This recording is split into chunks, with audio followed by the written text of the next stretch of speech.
All right, we're here with Melissa. How you doing, Melissa? Hi, how are you? Do we have permission to record you and use this interview online? Yes. All right, Melissa, where were you born? New York. And how long have you lived here? 16 months. What's your current situation? Well, I've been doing prostitution on and off since 95, 94. Okay. How old are you? I'm 46. Okay. I did it till 97 and then I stopped and I raised my kids until 2017. I moved to Atlantic City. And in 2018 I started back. And I've been doing this again since 2018. Well, not so much homeless, because I take care of myself, so I make sure that I have a room. I mean, I don't have an apartment, I can't afford that, but this lifestyle is mostly because of the fact that it's so hard to pay your own way. The states don't help you. Like, I'm torn between two states. I either can't get Medicaid out here because I still have open case in New York. New York don't want to close it out, so I'm the 2020 catch. So I'm eligible for some programs, but not some programs, which makes it really hard to get stable. So with that, you know, I'm a cancer patient and I can't work like I would like to. So you have to find, yeah. So you have to find ways to make ends meet. And unfortunately, this is one of them. I grew up through the state. Okay. I'm a state kid. Okay. I was abused by my family at 4 years old. I bounced from 173 foster homes. How many? 173. Were you I was in 15 different high schools in 4 years. I wound up taking my GED, and then I wound up going to Brooklyn College. Being that I didn't have nowhere to stay, I did double courses. So I finished in 2.5 years instead of 4 years. Okay. And I passed the bar exam my first time out. And I did my externship for the Manhattan Court District for juvenile bail. I just didn't like it. So I stopped, but I got arrested. And that's why I had to stop working. Was it a felony? Yeah. Are you uncomfortable with talking about that? No, okay. So basically you lost your law degree. No, I still have my license. I just can't practice in New York. When did the drugs start with you? Well, I was sniffing from the age of 19 till 2014 when I hit stage 3. Yeah. The pain was too much. Like circulation problems, the chemo, the dialysis. It just was too much. And then this lifestyle, you need something. You really can't do this without either drinking or getting high or some way, so. So when did you first start working on the streets? I was tricked into it in 1993. 1993? You were tricked into it? Can you elaborate on that? I was a runaway, and I didn't have nowhere to stay. And a girl that's supposed to be my friend told me that she knew a guy that would help girls. Yeah. She never told me exactly what it was. 3 days later, one of the girls came to me and said, "Come on, it's time to go to work." I'm like, what? So I was arrested like 80 times in New York, but they were all juvenile. 80 times? But they were juvenile. Oh, okay. So I have only 3 arrests, adult arrests. I have 2 out here and 1 in New York. I was abused by my adopted family, and then I was raped by a stranger. Okay. My first day of high school. Did you have any positive experiences in foster care? No. Did you have any role models growing up? The streets. Okay. Everything I've learned. Yeah. I've learned from people that are in the streets. When you don't have stability, it's hard to make the right choices. Yeah. Because you got to get in where you fit in. Yeah. So no, I my question is a chameleon and just getting in with everybody that I could. Well, my question is you grew up in foster care. You had negative influences. What motivated you to go on to college? Who pushed you to go to college, or I did. You did yourself? I liked school. Okay. Was it free because you were a foster kid? Nah, it was free because I had financial aid. Oh, okay. But it was just when I was growing up, I always wanted to be a child advocate lawyer. Yeah. I wanted to be a lawyer for the kids that nobody cared about, like myself. Yeah. So 2020 was like the worst year I had. was arrested for something I didn't do. Was kidnapped and held on a pike for 5 days. Yeah. And I hit in the back of the head with a pipe. By who? Tricks. One of the tricks, okay. I got my throat slashed. Okay. In September of 2020. And then my kid got killed in November 2020. I'm so sorry. So the last 2 years out there was really rough for me. Okay. And when the stimulus came out, I said, I just need to get off the East Coast. Yeah. Everything bad has been on the East Coast. I need a switch. Yeah. So I came out here. What drugs do you use again? Crack. Crack. That's it? Okay. Never tried heroin? No. Okay. Why is that? Just curious. I'm not a follower, I'm a leader. Hey, what's the longest you've been clean? 30 days?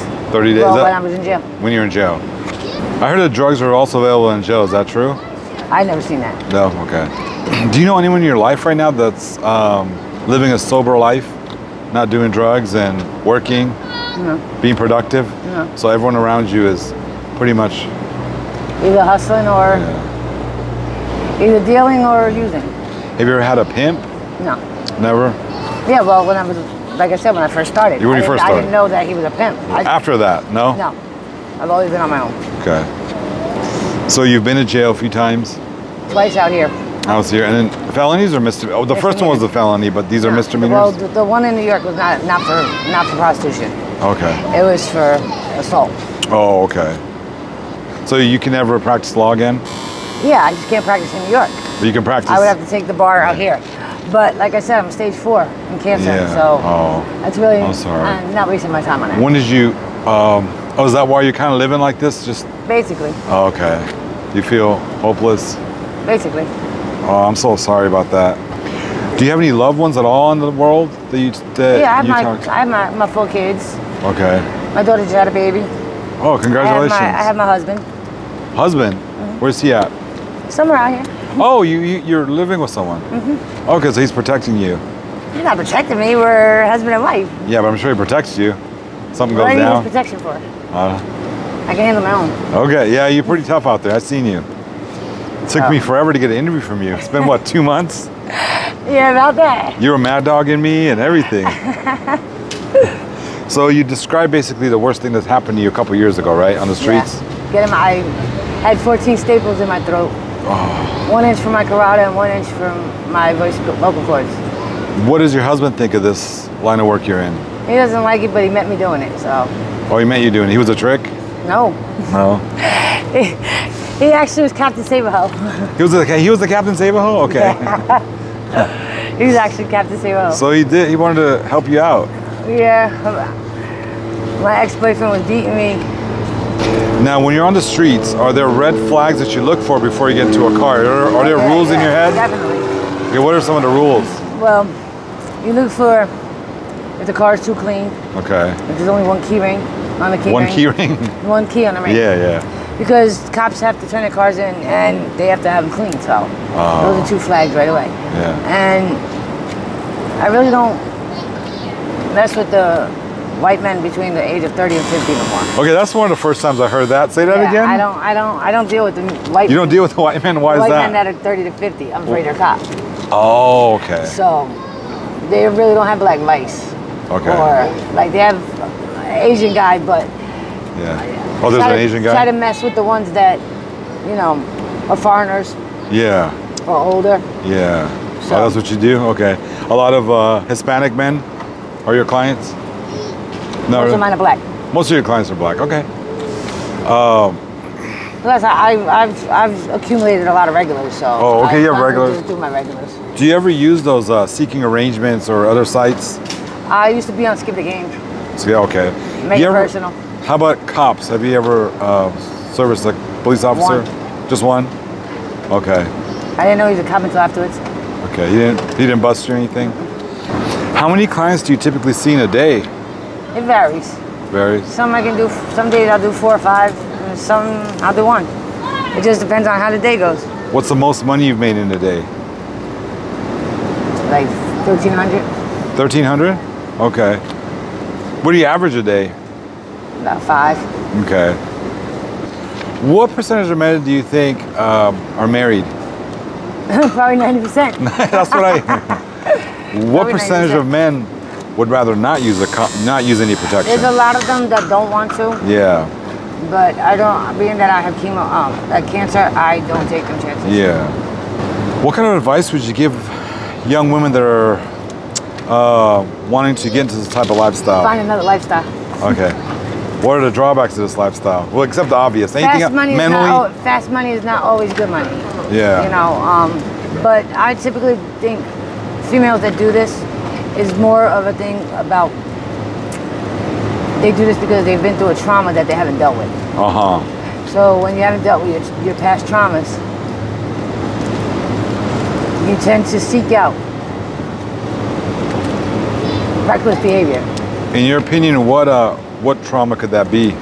Sexual assault, physical assault, manipulation, loss of children, betrayal, all kinds of things. Unfortunately, you've gone through all those. Basically, yeah. I'm so sorry about that. Do you believe that if you had different parents, more supporting parents, you think you'd be somewhere else in life? I don't do with what ifs. Okay. Because you're never gonna know, so there's no sense in doing it with it. That's fair. If the sky was blue, it would rain today. You know, the what ifs are retarded. Yeah. What's the best thing about your life right now? That I live on my own terms. Okay. What kind of music you like? R&B. What's your favorite song? Always and forever. So is there any hope with your cancer situation? No, I'm stage 4, I'm terminal. You're terminal. What's the expectancy? 18 to 36 months, they say. But I don't believe that. No. Their doctors are just educated weathermen. Yeah. The only person I know is God. When God's ready, God's ready. Where would you like to see yourself in 2 years? I don't even look that far. Okay, 1 year. Couldn't even tell you. You don't plan on getting off the drugs then, at the moment. What if your boyfriend, or your husband, I'm sorry, comes up with some money and you guys are able to live a nice life? I'm still gonna do what I want to do. You're still gonna do it? You think you'll still be doing the street thing? Of course. Okay. What is it? Attention. You like the attention? Basically. Okay. You like being with different men? I don't even look at it like that no more. Yeah. It's like a validation. Yeah. Like, oh, somebody wants you. You know? Oh, okay. So it's more of that, besides the money. You think that goes back to your childhood, like you were talking about? Abandonment, a lot of abandonment issues.